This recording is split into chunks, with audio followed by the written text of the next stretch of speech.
All right. Welcome back, everyone. It's been a while. Well, welcome back. All right. Welcome to the Football Commenters. My name is Simon, and I'm my partner Darius over here.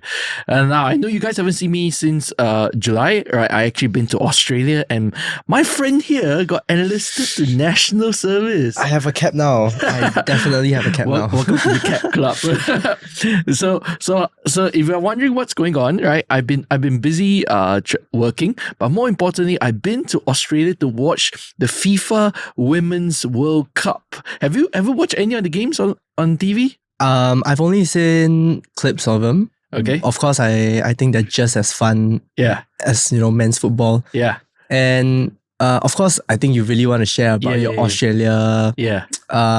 adventure. Yeah. So I actually went from Australia from July 20th to August 4th. So I actually caught about 3 games, right? I watched Germany, Korea, right? And I watched Colombia, Korea. And the third one, I need to go and check what was the other game. But it was an amazing experience because normally in Singapore, we don't get to go to atmospheres like this, especially in big stadiums where over 50,000 fans come and watch. And when we think of football, especially the World Cup, we'll always think of the men's World Cup, like what happened last year. But when I went there for the Women's World Cup, man, the atmosphere was really good. When I was in Sydney for the Colombia versus Korea game, it was 12 p.m. in the afternoon. Stadium was packed, right? The Colombian fans were out, the Korean fans were out. Over 25,000 people came to watch the game. And I can tell you that it's a really, really good game of football right now in the Korean in the women's game. And if you haven't watched the women's game, you must go and watch because it's really, really good. Women's football is growing really well, especially in Australia right now. After this World Cup, they are growing. They are planning to grow the football, especially with how the Matildas did. People like Sam Kerr and Kinsey Arnold, they all became the heroes of Australia, and now Australian women football is growing. Yep. And of course, what makes this year's World Cup actually really good was that all the defending champions were knocked out. You know, you had the 4-time champion US knocked out by Sweden. Germany was out. Norway was out. Germany was out by Japan. Yeah, I know. And then Japan was out by Sweden. Yep. And then you have England going to the final, which everybody thought that England might win, but Spain played a brilliant brand of football that they deserve to win. And my experience is that if you haven't watched a women football game, you must go and watch, especially if you have a chance to watch a Women's World Cup. I tell you, when I was in Australia, it's an amazing experience. The crowd was amazing. The people was amazing, but most importantly, the football was amazing. Yeah, and that was a really, really good experience I had. I think World Cup the itself. atmosphere is very similar to, at least right now, I know, it's very similar to the men's game as well. I mean, of course, I went to Manchester United, the atmosphere, and I assume the atmosphere is just as great as that. Second half, in when I was in Sydney, I was sitting with the Koreans. The first half I sat with the Colombians. The Koreans cheered from the minute 1 until minute 90, and they brought with them their traditional dances, their drums, everything together to cheer on the Koreans. And even though they were not playing well, they were losing, they cheered them from minute 1 until minute 90. It reminded us of the men football, but also of how football can bring the people together, like how we need that type more of those footballing culture back home here in Singapore itself. I think women's football is definitely growing both locally and, of course, internationally, as you can see through the Women's World Cup. Yeah. Of course, I think you were talking about England reaching it all the way to the finals, right? I think that England had a very, very good run. Way better than the USA for right now. Yes, considering that the US, if I'm not wrong, were the defending champions, right? Correct. Yep. They won the last editions. Yep. So having seen both Spain and of course England with of course a good shout out to Mary Earps, the goalkeeper for England, as well as Manchester United women's team. I think that she played very great, like leading up to the World Cup finals. And though it was unlucky for that 1-0 win, congrats to Spain. But I think that this whole event of the Women's World Cup, right, has really, this one in particular has really reached many people. which I think is great for women's football. Yes. Right. Speaking of Mary Herbs, have you heard of that Nike football goalkeeper jersey thing? I mean, I have heard. I am on Mary Herbs' side. I think her story is a very important one to tell. And the fact that Nike kept pushing it back, and now only with the recent news, will be releasing a limited amount of Nike exclusive Mary Earps jerseys, basically the goalkeeper jerseys. So if this is what it takes for Nike to just release something for women's goalkeepers, I think it's a step in the right direction, kind of. So could you go behind like what was the reason for them not releasing the jersey? Was it because there was no people buying it, or what? On the news that I have read, based on what Nike have stated, it was due to lack of interest, and of course they were in my opinion, right? I don't think Nike has ever publicly released anything to say that, just because they don't have any interest, that's why they chose against releasing a jersey. But the main thing is actually, goalkeeper jerseys in general actually have a lower sale. Correct. That one is without a doubt. I think that both in club football and even in the World Cup, right? Because let's say our normal jerseys, like our normal home, away, and third jerseys, right? Those are way easier to print. Correct. They will make in bulk, and then you got 11 plus players, up to almost the squad is about 34 players, right? Correct. So you have about 34 players minus the goalkeepers, where you can just take the jersey, the replica, and just print, which is super easy. However, for the goalkeepers, right, you maybe only have 1, 2, 3, your first keeper, your backup, and maybe a third choice.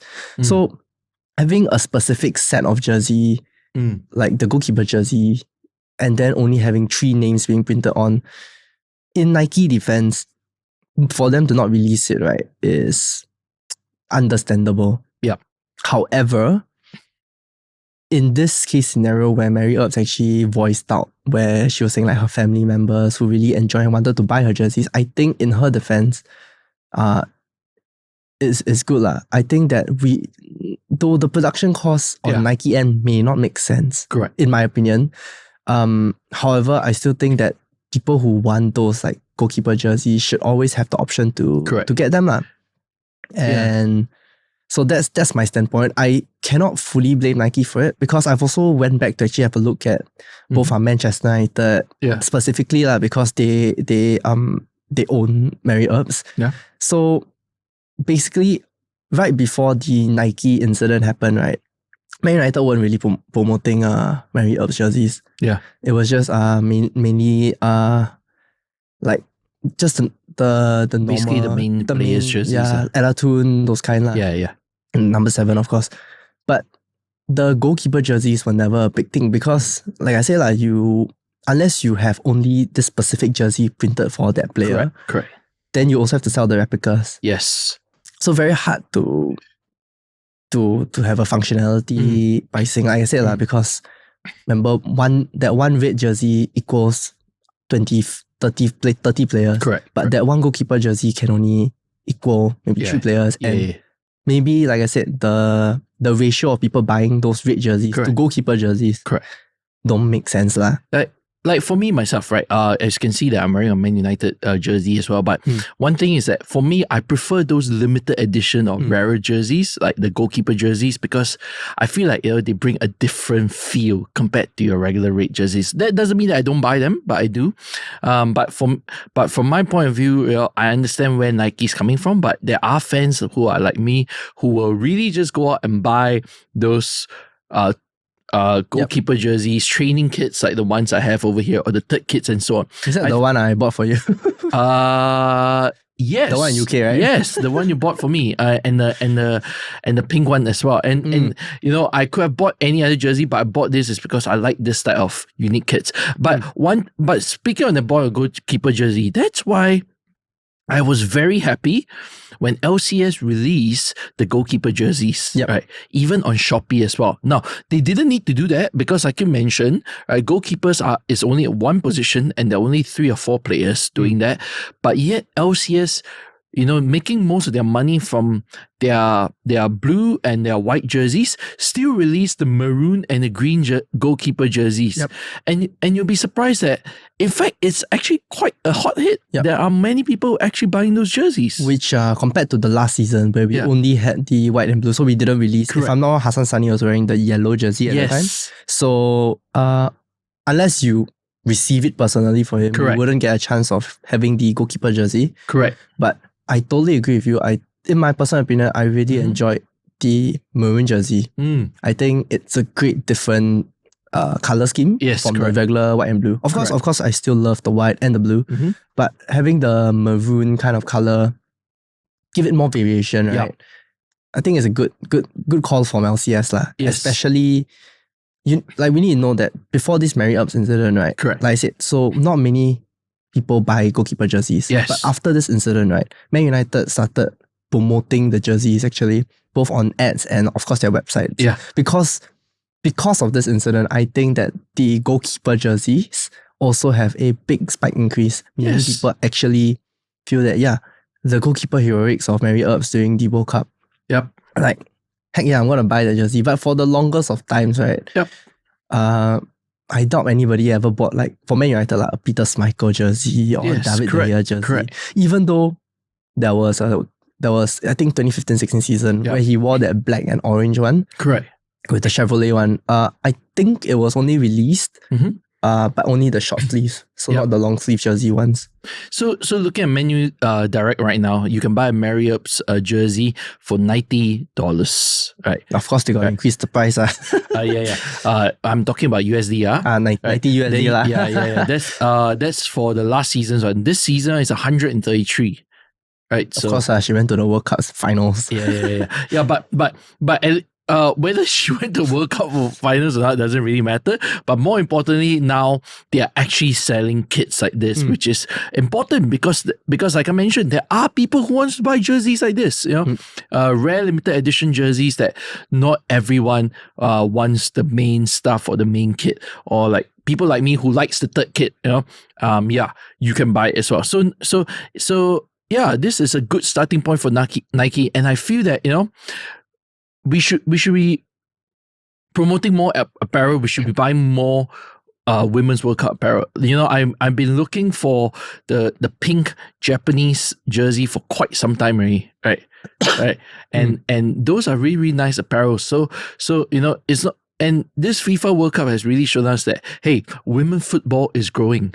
Right. Definitely. Right. It is the next big thing. And speaking of women's football, right, now that we have known about women's football, how do you think Singapore's women's football will do then? I mean, with the Nell Tan overseas and now with the new Unleash the Raw scholarships. So I think I talked about it a bit in one of our last episodes, right? Yeah. But I think the Nell Tan is doing a great job. Correct me if I'm wrong. She played a match. I think she scored. Yes, she did score. She did score, right? Yeah. So, if I'm not wrong, also, she is the first Singaporean to play in a European League, European League, and also score. Yes. So, first of all, congrats to her for it. I think that she's an amazing player. And what she has done for Singapore women's football, by showing that anybody, as long as you have the will to do it, right, can definitely go ahead and achieve great goals. Because prior to this, I doubt, we only had like the Fandi brothers going overseas. Correct. But football career in Singapore isn't something that like is really looked upon, because like in Singapore, I feel that, like normal Asians, the main doctor, lawyer, those kind of jobs, which are high paying jobs. But I think having this scholarship, like you were saying, paves the way for newer generations. Correct. Especially like our LCS Academy. Yes. Which we had a look at about a month ago as well, right? Yeah. So it has really paved the way for football correct, as a actual career. For one that's actually funded, actually having a good training regime. Yep. And something that I think when we actually had a look at it, I think we posted it on Insta Story as well, which is seeing these youngsters, right, having the knowledge of how to position themselves, what their role is in the game, And of course, their personal ability is being looked upon. Yeah. So the good thing is that they are training from a young age. And I can wholeheartedly say that a career in football in Singapore is something that can actually be quite decently good. I think one of the greatest things about women football in Singapore that they can, which is very optimistic, is they don't have to serve national service. Right? That's true. Which means that from the ages of 16 to 20, they can just focus on purely football here in Singapore. Okay. Now, our world ranking is 130th in the world. We still have a lot of work to do, but I see that this is our opportunity to really, really take the game to the next level. With Danielle Tan being overseas at Borussia Dortmund, we got to accept the fact that they are in the 5th division of German football, but you can see that she's growing. She wants to get the team promoted and then eventually get to the top together with the team. Shows that she's willing to put in the hard work. But one thing I really, really am happy about, and I heard this from the guys from Yahoo SEA. They actually said this, that Danielle Tan's move to Borussia Dortmund is a trailblazer for many people, but more importantly, because her parents can now advise people who wants to send their kids overseas, what is it like to stay in overseas? How are your kids adapting to the different countries and so on and so forth? They can set the trailblazers for the future of Singapore for other kids who wants to go overseas for football. And here's the good thing about being Singaporean though. Other than the UK, every other country, it's very easy to get a work permit to work in this country. So we should aspire to take as many of these young kids as possible, go bring them overseas to Spain, to Germany, to Portugal, whatever, right?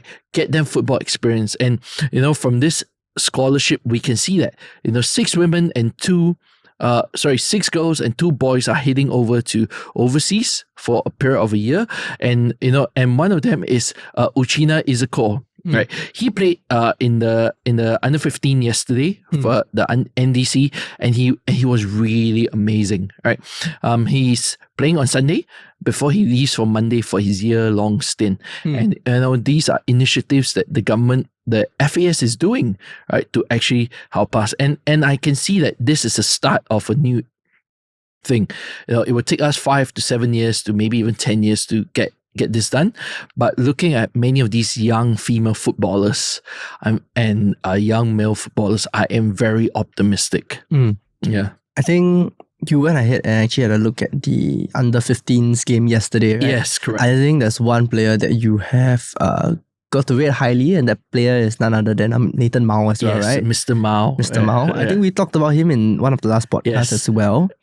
And you know what was the amazing thing yesterday? They actually played him as a striker, right? Or like a false nine. He scored 2 goals and he assisted 1.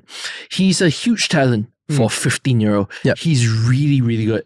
When we're watching the game yesterday, this group of NDCs, by the way, for those who do not know what NDCs is, a National Development Center, right? FAS get many of these young kids together at a young age of 15.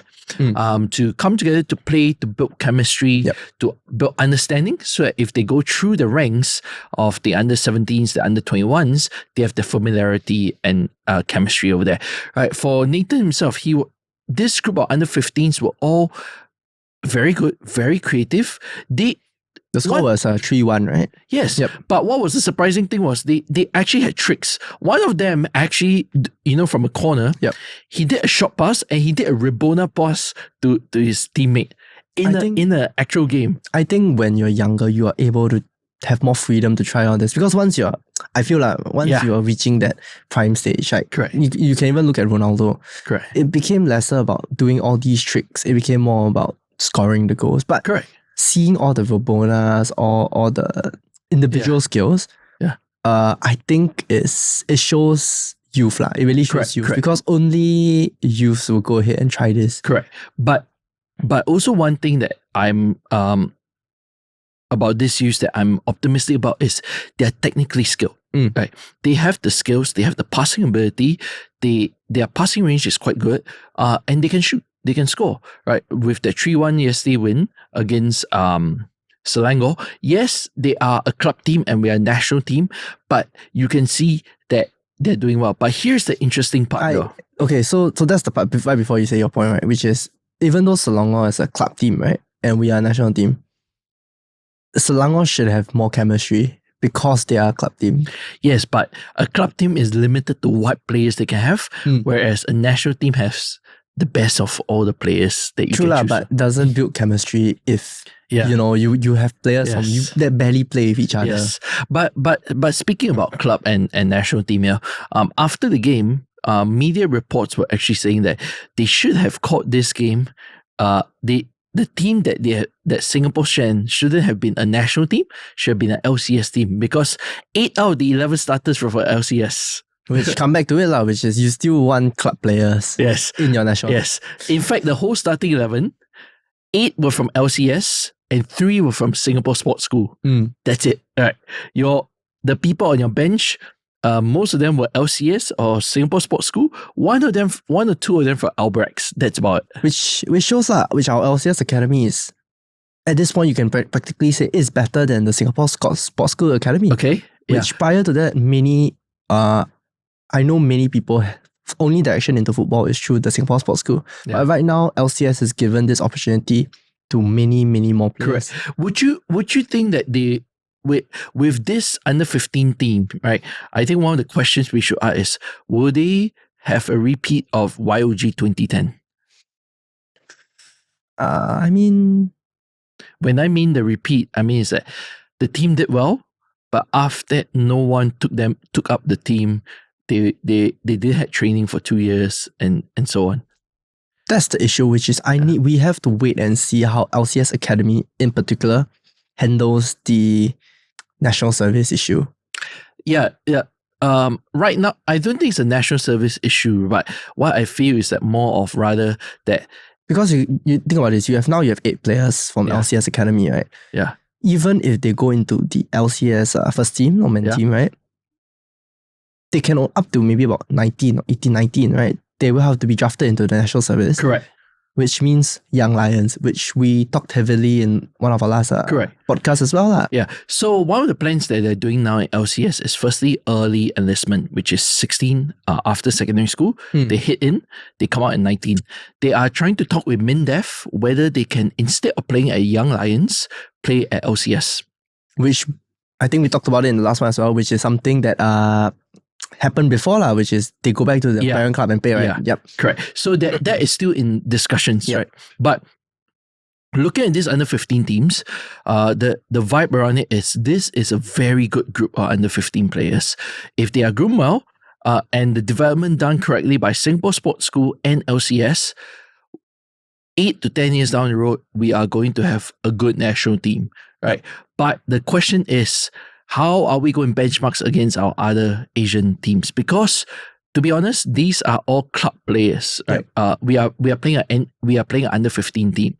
We haven't played against the big clubs yet, like JDT, or Europe and so on. Although the under 15 national team had a training friendly last week with JDT, which they drew 1-1. Yep. Right. But I would want to see this team play against European counterparts like Liverpool's and so on, and see how they fare against them. Yeah, I think Nathan Mao can really bring the team forward. I think like what you say with his performances last night from the recording date. Yes. It kind of, I don't know why, but he kind of reminds me of Javier Hernandez. Correct. Because his physicality he's not very big. He's not like the Fandi brothers. He's not huge, right? But he, like how he played that false 9, that kind of central forward to maybe a playmaker style. Some similar, actually more similar to Messi actually. Correct. Actually very, very similar to Leo Messi's, I think after Neymar left, when they had to play with a front 2. Correct. That kind of like playmaker as well as having that scoring ability. I think being able to do all those shows that he's a really good player. And the fact that LCS recognizes this, making him the youngest, if not one of the youngest players to play in the SPL in the first team, shows that he really has some talent or some form of kind of football ability to make himself damn good lah. I mean, he's still young. Yes, correct. He made his first team debut at 15 years old and 5 days. Very young. Right. I think that one of the things that make him really good is because he plays people older than his age, right, above the age group. Here's some interesting thing I went to look just now. He's actually part of LCS under 21 team. Not the under 16s, not the under 17s, but under 21 team at 15 years old. Right. I haven't even done O-level at 15. Yes. He's already in the under 21. He has made his SPL debut and he's doing well. Right. You know, the future is bright for him. He needs to first finish his national service and then play well in LCS, but more importantly, go overseas and be that bright spot for Singapore. Can you imagine, right? So under 21s, right? The other player which I'm thinking of right now is Bill Mamadou. Can you imagine Nathan Mao taking on Bill Mamadou? Yes, half his height. I know. And Bill Mamadou is double his size. Yeah, exactly. So he's like twice his height, right? Yeah. And can you imagine Nathan Mao just taking him on? Wow. And then beating him. Imagine if he beats him, which possible, 9 out of 10 times, right? Yeah. 5 out of 10 times. Yeah. There's chance where Nathan Mao just gets through Bill Mamadou. And can you imagine if he's able to replicate that in the bigger stage? Yeah. That's amazing for an under 21 player, a player that's only 15 years old. Correct. About 6 years younger than most of his peers? Yes, correct. 6 years is a big gap. Correct. Very big gap. So just to give you a bit of understanding who are in the under 21 team right now. You have Viren Kiran Sokti, right? You have people like, for example, Glenn Ong, right? Amir Mirza. All of these people are much, much older than him. How old is Glenn Ong? Glenn Ong is 20 this year. Okay. Yeah, he's about 4 years. Yeah, 4 or 5 years older. You have Anik Ismin as well at 22, who just moved to the main team. Right, all of these people are all in the under 21, and yet you have a 15-year-old called Nathan Mao in the team. Right, I'm like, what? He must be so good that they put him in the under 21 team. They have to cultivate him well. They have a gem. We have a gem. Yes. And we need to be able to basically make sure that his development goes well, because we don't want the Mason Greenwood incident. but you see, but he. Yeah, I doubt it will happen in Singapore. Of course. But what I mean is, personally, his football ability cannot be disrupted by external other than national service, of course. National service, but there's more. Even then, there's still internal wise, which, like I said, you know how LCS is also disgusting with him and everything. And nonetheless, whatever his outcome is, now he's 16. Even if he gets the early enlistment, maybe about, let's say 17, 18, he does it, right? He comes out, he's only still 18, 19. 18, 19. He goes in, 18? Okay, no, 17. Okay, go in 17, he comes out about 19, 20. Yeah. Which is, he's still younger than his under 21 peers. Yes. So he still has time after that, but it's how they actually cultivate. Yeah. So what I know from the from this NS thing is that LCS will put them through a period of after national service. After you finish that, they will sign a 2-year contract. Yep. And then they will use this chance to get them back up to speed to what they were, play in the first team, with the eventual possibility that they carry on playing for LCS first team or they go overseas. Right? That's the main objective. I feel, even though as much as I want him to stay in LCS, right? He should go. Yeah. No reason not to. Same for Danielle Tan. She was playing for our LCS women's team, and then she just went to Dortmund. I think the jump is from local football to European football leagues, right? The intensity is much different. Way better. Yeah. You get to play way better players. Not saying our players aren't good, but you get more diverse players because there's just so many more people playing the game overseas, both in the women's team and of course other men's team. And being from overseas, you also need to prove your mental when you go to these clubs, right? You need to go there. You have a different culture, different food, different lifestyle, everything. So I think people like Nathan Mao and all this, they have a future, but they're only 15. Let's see how the final goes on Sundays. True. When after they play BG, and and moving forward as well, because looking at the youth plans coming up, there is going to be a lot of game time for these young people, because if we have YCL coming up, we have the CEO leagues, and next year there's a youth league coming up as well. I think the main thing, like you were saying mentally, right, is to not get burnt out. Because you'll be going so many. Can you imagine some players like normally. Like you have to play week in, week out. Having to play week in, week out, right? And then in between you have training sessions, right? And then like you get other tournaments coming in as well. Getting burnt out very, very easily. Correct. But and then especially for a player at his age, right? It's very easy to, now he's 15, practically a superstar. You're going to be playing week in, week out for the next 15 years of your life is something mentally that he has to himself overcome. Yeah.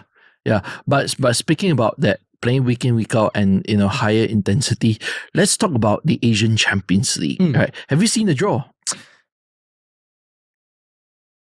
Have I seen the draw? I have.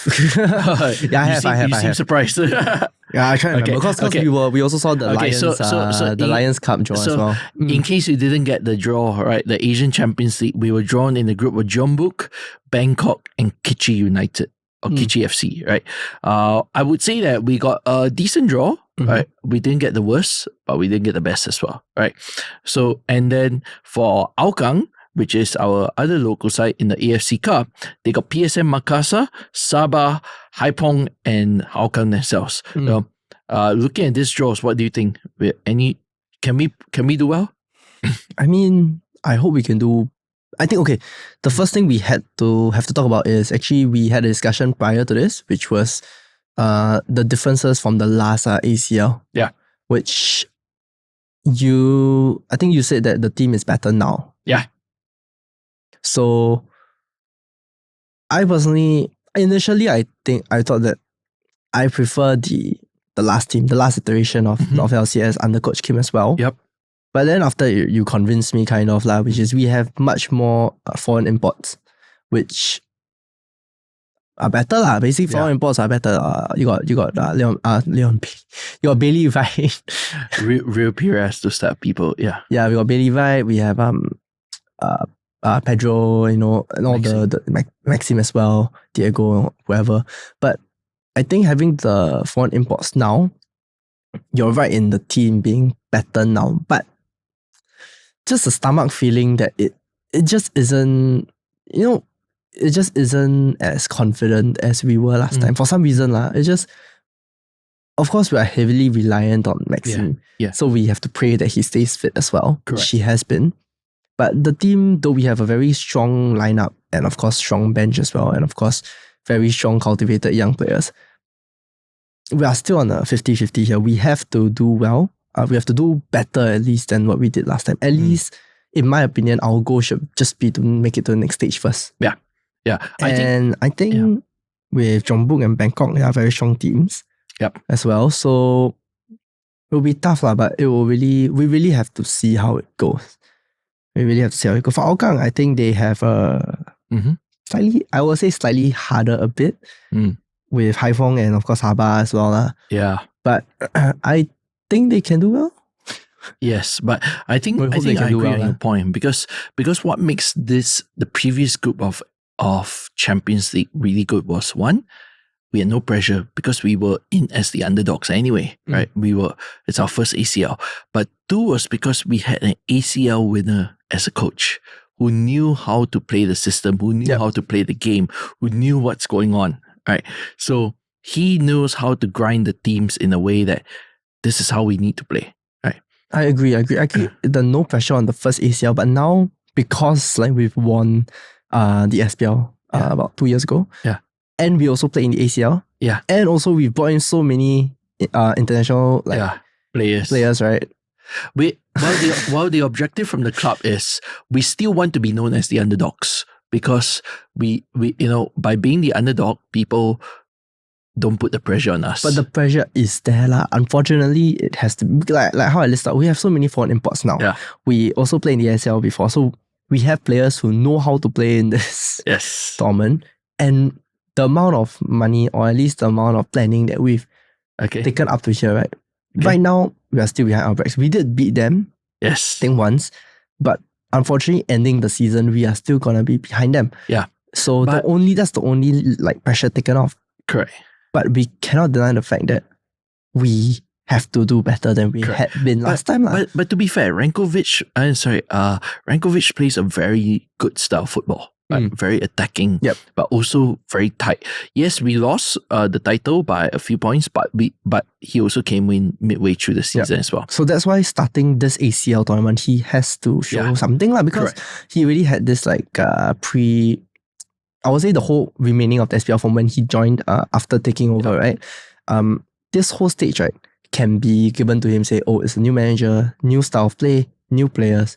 But this period is now over. Yes. We now have the Lions Cup, and we also have the Lions City Cup, and we also have the Asian Champions League. Yeah. So to me, I think our best lineup is putting our foreign players in the starting lineup because that's your way of winning, right? You got to remember that Jeonbuk is a ridiculously hard team to beat. Even when last seasons when we had many Southeast Asian teams beating Korean teams, Jeonbuk was the only one that didn't lose. Ulsan Hyundai lost, Daegu lost, right? The Jeonnam Dragon lost, but Jeonbuk was the one who breezed through their group stages, right?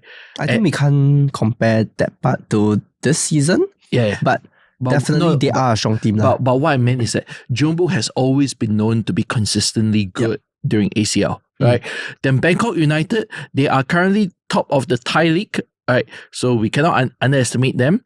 And then Kichi, Kichi is the best team in Hong Kong, we have to say, right? So the good thing is they don't have Danjanovic anymore. He has retired, but they have a very good overseas player list, and they recently signed an Austrian as well. So we are in a very tough group where everyone's fighting for second place because they know that Jeonbuk might run away with first, or if a freak result happens, we can take that. But the question is, how would our foreigners, people compared to Bangkok and Kichi? I think the first things first is even though pressure's on, we have to do well. It will still gain a lot of experiences for our players. I think, of course. Nonetheless, we have to also look future-wise. Take this ACL, but of course, once after this, no one has any excuses really. There has to be, first things first, results. Results cannot falter. You can play very damn well, but if you still lose 10-0... No, I wouldn't. But to be fair, let's look at it from the other perspective. A team like JDT, they have been in Champions League for so many years. It took them only last year did they get to the round 16, right? It took them about 4 or 5 years of building to get to that. They are a much richer club than us. They are more better players than us. So is it fair to say that we are piling unnecessary pressure on a club like LCS, yet a team like JDT, who had a much longer runway than us, took about 5 or 6 years to get to I think round 16. JDT has constant pressure also. So for them to perform well is always expected. But for LCS, there needs to be that kind of good pressure, and of course the unwanted pressure, the ones where it starts getting very toxic. The main thing is they need to have to know that there is pressure, because if not, it'll be too relaxed. There will be, definitely. So in the ACL, we can't just say, hey, you got Jeonbuk, we got Bangkok United, all these, and of course Kichi, which is one of Hong Kong's better teams as well.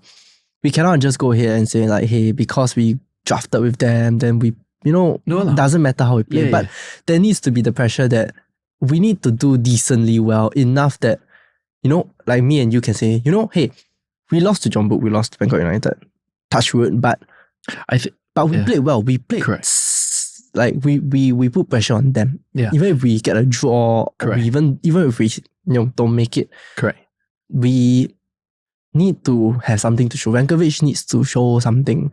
He needs to have some kind of result. To me, I think the best mentality that LCS should have is we go to every game wanting to win. Definitely. Because even if you cannot win, you will go out and play your absolute best to try to win. Right? You can be the underdog. You can be the team that no one gives a chance with. But if you go out with the mentality that I'm here to play to win, you have a chance. If looking at our squad, looking at our coaches, looking at our bench, if Rankovic instills a strong mentality of we go out to play, we play with our best, we go out to win, we have a good chance this ACL. Definitely. And this is our last time in ACL, because if we do well, it will help us in our coefficient, because right now is an 8-year coefficient. We have terrible years of zeros because thank you Tampines Rovers, right? But this year is a good year because we only have 2 teams in Asia. If both teams do well, we can score a shitload of points in this competition. Yeah, right. Now moving on to Hougang. How do you think Hougang will fare in the AFC Cup against Sabah, PSM, and Haipong? Okay, so I know Hougang is only in the ACL because of the Singapore Cup win. Singapore Cup win. Yes. After that, after they get a lot of players retired and some getting sold. Yeah. The current iteration of Hougang can do well lah. Can do well lah. Especially with the new coach also. How well, I'm not very sure. Yeah. But they can try. I mean, I know they got players. They definitely got players with experience, such as I think Gabriel Quack is still in, right? Yes, Gabriel Quack is still there. So having players like Gabriel Quack brings experience to the ACL tournament for Hougang. Kiki Krychek is still there. So even though they're this season not as well, but they have that. They definitely will gain a lot of experience from this lah. Yeah. I was looking at all the other teams that they are drawn with, like people like PSM, Haipong, and so Sabah on. Right. PSM is doing having a terrible season this year. They are actually 10th in the Malaysian in the Indonesian league, right? And Sabah is 4th this year. So that's why I'm saying Sabah and Haipong are probably the kind of threats. Yes. But you need to know that PSM still plays in the Malaysian league lah. Not Malaysia, Indonesia. Indonesia League, which if I'm not wrong, there are more teams with more experience while for Hougang only plays in a 9-team league. Yep. So hard to say, but I think PSM at least Hougang have to try to beat them lah. Yeah. But definitely. For Sabah and Haipong, they are definitely, in my opinion, a bit tougher to play against. Haipong was 5th in the V-League 1. Yep. So and V-League is you know lah. So definitely for both the Malaysian League, Sabah 4th and 5th for Vietnam. Even though they don't look like great results, you need to know that Malaysia has much more teams and Vietnam has much stronger teams. Yes. Yep. My opinion is that if Hougang can get out of this group stage, it's already considered a win, right? Of course. If they can get out, if they can get out, score a few. Because the expected right now is third. That one you cannot deny, which is Sabah and Haipong definitely are looking to be placed first or second lah. But for Hougang, though they're expected is anything higher than that. Though it's a win for sure lah. And the thing about Hougang is they have always done decently in AFC Cup. We have the previous seasons. Every time they go in, people say that Hougang no chance. But they score decent points. Sometimes they score 7 points, and so on. Yes, they may not get to round 16, but they go in, they play with their hearts out, they still score some points and actually helps us. So I'm just hoping that Hougang goes in, does well, gets us some decent points, right? And it will really, really help us. Whether they get out of the group stage, I really hope they do. But looking at this lineup, it's quite tough, quite tough, right? And I mean, coming back to the cup, so the next one will be the Lions City Cup, right? Lions City Cup is the one we are playing. The one which So now we also have that cup coming up as well, right? You mean the Singapore Cup? Yeah. Not Lions City Cup is the under 15 cup. We are talking about the. Oh, okay. Sorry. So the Singapore Cup is after the ACL or? During the ACL. During the ACL as well. Okay. Yeah, have you saw the draw? For the Singapore Cup, right? Yes. Okay, that one, I've seen. So, sorry, that's the mix up. Sorry, the names now all too many cups. So we were talking about how the draw is, which I know we don't have Tampines or Albrechts in our group. Right? Correct. Yeah, we are in Group B, right? In the 14 group, we have Balestier Khalsa, Hougang United, and Tanjong Pagar. Group A is a group of death, right? Because you have Albrechts, Tampines, Geylang, Brunei, and Young Lions. Okay, I have it now. So,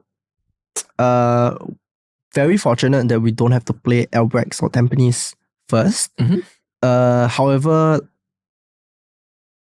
Sorry, so it's the top 2 groups that advance for the cup, is it? Yes. Okay, so for me, in my opinion, it will be a 3-way battle in Group A against Geylang, Albrechts, and Tampines. Of course, Tampines and Albrechts have definitely Albrechts have the better chance of going through. For ours, we have the easier sides of Balestier House, Tanjong Pagar, Hougang United, but we also once again cannot be complacent. We have to do well. Correct. And even if we do make it to the next stage, we still have eventual Albrechts to fight, probably. You know, I honestly thought that we should have gotten Albrechts in our group because, my opinion, if we play them early, we knock them out, we have an easier chance of winning the title. That is true, but I don't know, we unfortunately we don't play very well against Geylang. We play decently well against Tampines, but from the matches that I've watched, right? Yeah. And of course Brunei as well. We lost to Brunei, the recent one. Yes, but we beat them 2 out of 3 times. So and we beat them 2 out of 3 times, but so there's still that kind of Brunei might be getting back. Yeah. So looking at Group A, we can see that there are a few banana skins over there. Even though Albrechts may be the favorite, Brunei can just show up and suddenly beat them. Tampines can just show up also. I'm looking, I know Tampines will be definitely showing up for this, but I think Geylang have a very, very good chance. Yeah. If they can beat Tampines. Yes, I agree with you on Geylang having a very good chance. So the game starts later this month, right? The first group game is 24th September, which is also near the ACL season as well. So Tampines and Hougang will be a disadvantage because we are playing ACL and the Singapore Cup at the same time. So yeah, I don't know how they are going to rotate the squads for these 2 teams, whereas everyone else is coming in fresh, right, for the games as well, especially with Albrechts that's coming up. Okay, and I mean, I think that's pretty much all about it for local football. Yeah. And I think our last segment would be definitely the recently closed transfer window, right? Yeah. So I'm just going to go ahead and list out some of the transfers that has happened. Definitely, mainly, of course, in the Premier League and, of course, La Liga. I think those are the main ones that we can quickly talk about before we finish off the podcast. Yeah. So the first one, which I think is very eye-catching, Ansu Fati from Barcelona to Brighton Hove Albion. Oh, that's a good move. Yeah. So he basically Brighton have loaned him. Yep. And they somehow managed to beat out both Chelsea and, if I'm not wrong, it's Liverpool as well. Yes. For his signature. So Ansu Fati on Brighton, I'm just excited to see him next to Mitoma. Mitoma. Yep. So can you imagine Ansu on one side, Mitoma on the other? Ooh. Brighton have a very, very good chance. Yes. Both young, both very, very talented players. I do agree. I think getting Ansu Fati was an absolute steal. And one of the great things about coming in Brighton is you are guaranteed playtime because you are young and you are Mitoma on one side, Ansu Fati on the other side. No one is able to mark you. And in the middle, if you put Evan Ferguson, you literally have a very strong tree. Yep. You know? Ansu Fati is a replacement for McAllister. He can definitely learn a lot from James Milner is in as well, right? Yes. Definitely can learn a lot from James Milner. I think that though he won't be playing much, I think his experience in the Premier League definitely will help Ansu Fati gain that kind of technicality he needed. They also have Adam Lallana, so this will help as well, right? So looking at, I'm actually very excited for this Brighton team because they play Newcastle next, right? You want to see how they do, right? Ansu Fati at Brighton, Mitoma on the left, Ansu Fati on the right, Evan Ferguson in the middle, James Milner at the back. You have a sick front three. I mean, but then it comes back to Barcelona's transfer window again, which is, though Brighton have now a very great lineup, Ansu Fati to Barcelona, guess who replaces him? Who? João Felix. Oh, yes, I heard about that. Atletico has now sent João Felix on loan to Barcelona. Oh, wow. So it's kind of like a lottery, which is, you send out Ansu Fati on loan, but then now you take in João Felix on loan, which João Felix has experience, but his most recent stint in both Chelsea and Atletico leaves a lot to be desired. Correct. Do you think his career this Portuguese winger, his career can still be revived. I think can. If he does well in Barcelona, he's at the prime age of 24. Yes, if he does well in Barcelona, his stock will rise. Yep. Right, and Barcelona needs people like him because their team is getting quite old. João Felix can play a striker also. Yep. Who's their striker? Lewandowski. How long is he going to be there? We may never. But he's a great striker lah. But the main thing is the last winger that came from Atletico, Antoine Griezmann. Yeah. Didn't do the best lah. Yes, but Griezmann was really good also lah. Right, even though he didn't do the best. But when he played, you could tell that, man, he's really good. But this time, at least they brought João Felix on loan with option to buy. Yeah. So at least they kind of try him out first. Compared to Griezmann or Coutinho, or even Ousmane Dembele, where they just drops hundreds of millions on them. Yes. Barcelona kind of doing the right thing now, just loaning players, of course, selling players. Mm-hmm. Of course, then they had the issues with financial, but I think they've got through it slowly lah. Yep. But the thing is, where would they play João Felix then? Because they're Memphis Depay, they have Lewandowski. They're not playing Memphis. I think they're selling him, right? Yeah. Well, definitely, I know Depay, they won't really use him as much. I think it'll be João Felix, Lewandowski, and Yamo. They have this young guy called Yamo, which is really good as well. Right, Lamine Yamal. So I'm not sure how they are going to play him then, because João Felix going to Barcelona, yes, is a good thing, but the question is, will he get playing time then? Definitely lah. Yeah. Compared to Ansu Fati going to Brighton, which you're guaranteed playing time in a team like Brighton who has money and are in the Premier League. And are in the Premier League. And they are also in the Europa League. Yep. Yes, so they have European football as well. So that's one thing very, very good. Okay, and of course next we have to talk about the cat in the bag. Is that okay, forget it. Mason Greenwood to Getafe. Oh, that one. Wait, didn't they terminate his contract? So not unfortunately. So they did not terminate his contract. They did not want to pay 8 million to terminate his contract. So they have loaned him out to Getafe for a season-long loan. Wait, what? So there have been reports recently of course, wherever he was going to go. So he was linked with Porto, he was linked with Roma, with Jose Mourinho. And Lazio as well. And Lazio as well. But deadline day transfer news has been confirmed a couple of hours ago. He is confirmed to be a Getafe player and will be restarting his playing career there after not playing for the team for about 2 years. Oh, wow. So what are your thoughts? This one is the main one because prior to that, he was a darn good player, scoring at actually Singapore National Stadium against, if I'm not wrong, is AC Milan. Yes.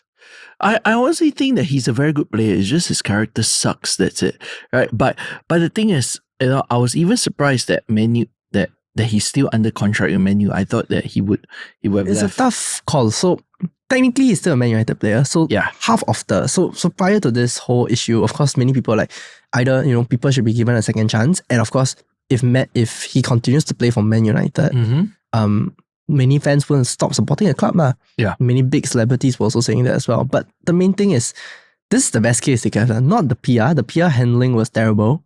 How they like after the women's tournament, then they settled this. Yep. That part was just quite terrible to handle the PR. But the decision made, which is keep him as a Man United player for 1 more year. Though they're still paying him. I mean, they have been paying him but keep him as a Man United player. If he goes to Getafe, he does well. People can't say anything if he can show it in his football. Because if we sell him now and we lose the stock price and we lose him for nothing and we pay out 8 million, it's a bit stupid from the club that, we have a great youngster, then we still pay him 8 million to the main contract only because he did something stupid So sending him out on loan, revives his career first. If it doesn't do well, then fine we just sell him out. At least he has some stock. To a club that, like you say, we was linked with Roma, Porto, Lazio, all the clubs away Correct. But at least he has some stock.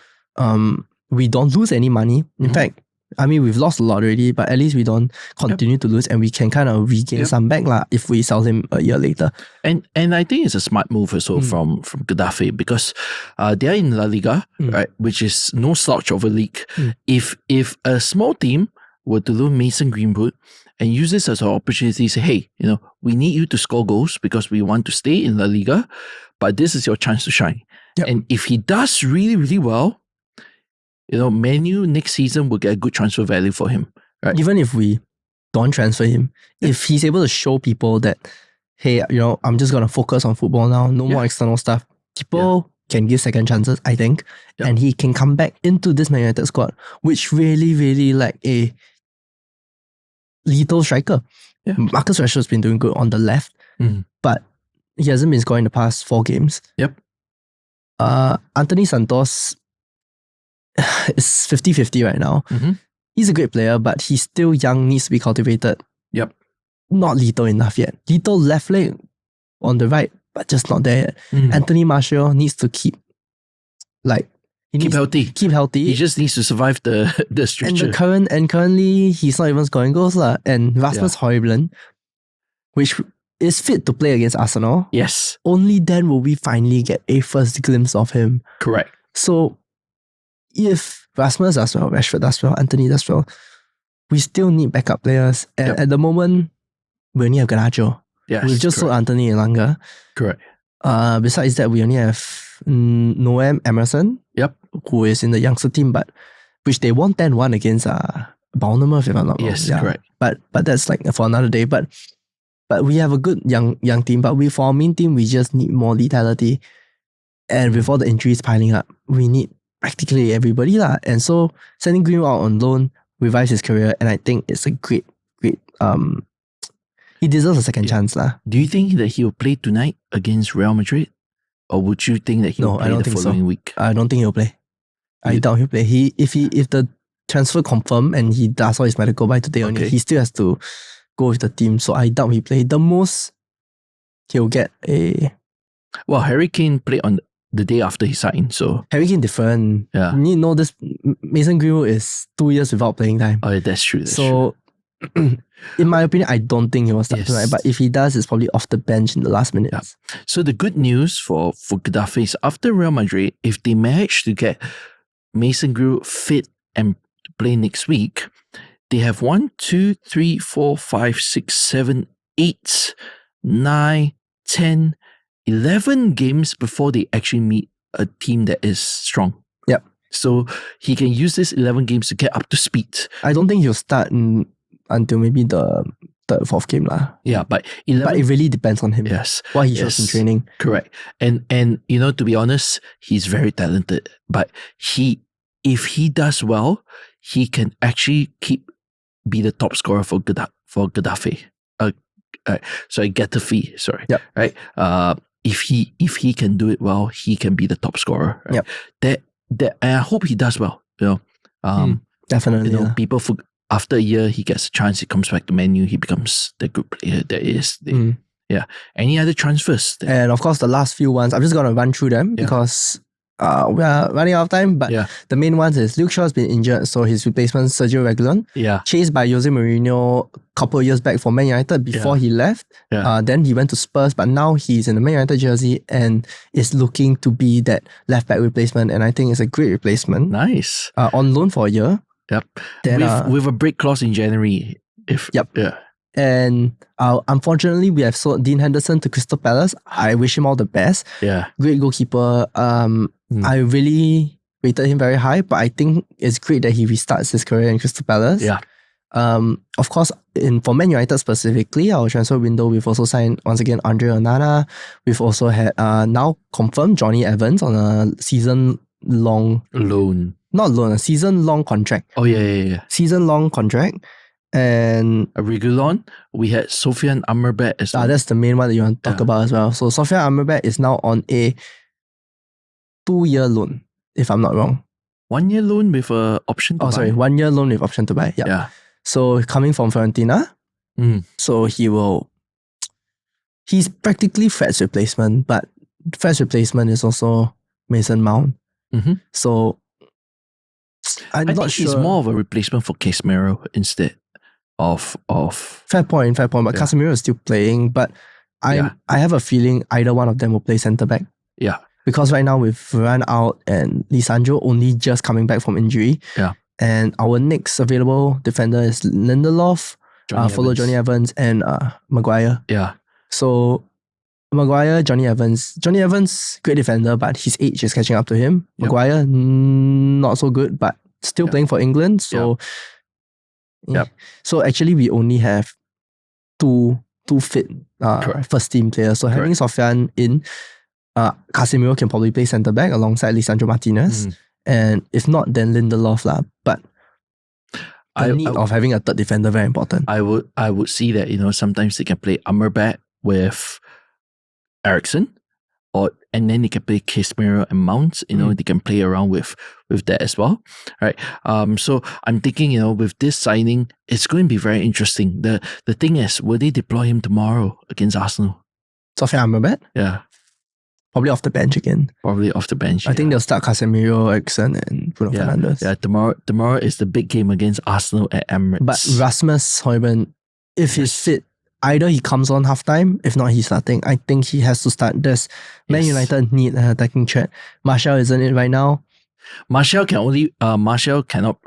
He needs to survive the stretcher first. Right now, if I'm looking at it, Rashford, Rasmus, Anthony, and then maybe halftime on, maybe slightly after. If it's going well, keep Rasmus on. If not, Garnacho comes in about 60, 70 minutes again. Yeah. So I think that's the time we have for today. Yeah, right. Well, okay, one final transfer. This just for fun, right? Before we go, Lukaku to AS Roma. Oh yeah, okay. I saw that as well. I was like, what? It's here as well. I hope Jose Mourinho can get the best out of him as he did prior in 2017 for Man United. Lukaku in Man United did decently well up until Solskjaer came in after. Then the stomach flu incident thing. Because Lukaku is a very similar player to Ibrahimovic, very similar to Tammy Abraham, which is their number 9 place, kind of holding the ball and having a very, very good strike. Yeah. Lukaku, though a drop-off from Ibrahimovic, Mourinho was able to use him very well, scoring in both the PSG quarterfinals. Yeah. That 3-2 comeback. Lukaku also scored in his debut, also scored very strong goals. And Man United was probably the last, sorry, not Man United, Inter Milan was the last time which he did well. Yep. So after he went back to Chelsea and then Inter Milan again and then back to Chelsea, that whole transfer fiasco where he wasn't happy, personally felt that was a coach issue because Chelsea kept changing coaches and Inter Milan didn't have funds to keep him there. Yep. So now him going to AC Roma, right? AS Roma. AS Roma, sorry. AS Roma, I think Jose Mourinho can actually get the best out of him if he wants to. But I'll never forget him letting Man City win the Champions League. He actually played yesterday again for AS Roma coming off the bench. He literally missed an opening sitter. I'm like, oh, he missed again. It's the confidence. There's nothing against him. But I think he would do well. That's a lie. I have everything against him. Same for Maguire. But he can do well if he wants to. He's always shown him since he's shown since Everton. Yes. And then Man United. And then Inter Milan. So coming back to it, he just needs to find his lethality again. Yep. And can be a good player. If not a good defender. AS Roma has missed a very good striker since since Totti retired. How about Tammy Abraham? Right. Tammy Abraham is injured. Oh, he's out injured now. And you know what's the thing? He didn't score much last season. He only scored like 8 goals or something like that last season. So I rate him well because he did win the Europa League. Yes. The Conference League. Conference League. Europa Conference League together with Roma. So he went. So they got this striker called Belotti, which is a Torino legend known for scoring a good amount of goals. So they got him. Now they got Lukaku because Tammy Abraham is out, right? So they need Lukaku to score. Mourinho knows his Chelsea players, and Lukaku was from Chelsea, so I think Mourinho is doing very well in Roma right now, and wish Roma all the best. Hope they if Roma had a fit squad, they are really strong because they have Dybala, they have Tammy Abraham, they have Pellegrini, they have Lukaku right now. I think if Lukaku can score well, Dybala and Lukaku go very well. I think Dybala is, even with his age now, I think he's 33, 34. he aged like fine wine. He's still a very, very, very good player. Yeah, he is really good. Back even when he was playing for Juventus lah. Sorry, Dybala is not even 34. Dybala is 29. Oh, 29. Okay, then he's at his prime lah. He's practically Bruno Fernandes at this point lah. Yes. So, he just needs to keep fit and stay well also lah. Yeah. And on that note, I thank you guys for listening. I hope you guys had fun. It's been a while since we did this, so we had a lot to talk about this time, right? Now, so we'll catch you guys next week. Next week we'll talk about new subjects and new things along the way as well. But if you haven't listened to us, subscribe us on YouTube. Right? We also will be on Spotify and follow us on the Football Commenters on Instagram. Right? That's where you can get reels about what we do, details, and also sometimes see snapshots of places that we've been to, football that we're watching. But from us here at the Football Commenters, it's myself, Simon, and my buddy Darius. Take care. See y'all. Have a great weekend, everyone.